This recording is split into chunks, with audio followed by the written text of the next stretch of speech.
All is well mga katravel. Andito nga pala tayo sa DCC Metro Station. Lagi namin nadadaanan ni katravel itong restaurant dito malapit sa Metro Station sa DCC. Pag napapadaan kami dito, lagi nga kami nabili ng tinapay nila at yung mga ulam nila na pang Pilipino, Asian cuisine. Madami rin kayong pagpipilian dito na Filipino cuisine at pati na rin street food. Iba't ibang klase. Kaya nga kada daan namin dito pag napapadpad kami ng Dubai, napapabili kami ng take-out na ulam. Dahil nga napakasarap ng kanilang mga Filipino cuisine at iba pang mga putahe nila dito. At pati na rin ang kanilang mga tinapay, cakes, nagte-take out din kami ni katravel. Kaya nga naman ngayon, ito yung first time namin na mag-dine in dito.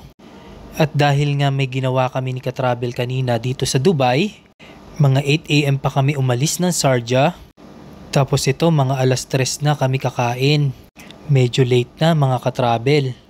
At dahil gutom na rin kami ni katravel, umorder kami ng kanilang chicken barbecue, sisig na chicken, at yung beef tapa, at yung lumpia nila, at pati na rin okoy.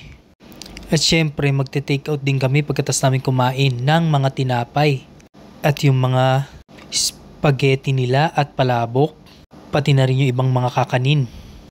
Para meron kaming pang-almusal bukas at pagkain na rin baon sa work. Ayun lang katravel, thank you for watching.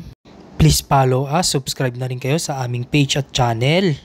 Like and comment and share na rin. Thank you mga katravel, see you!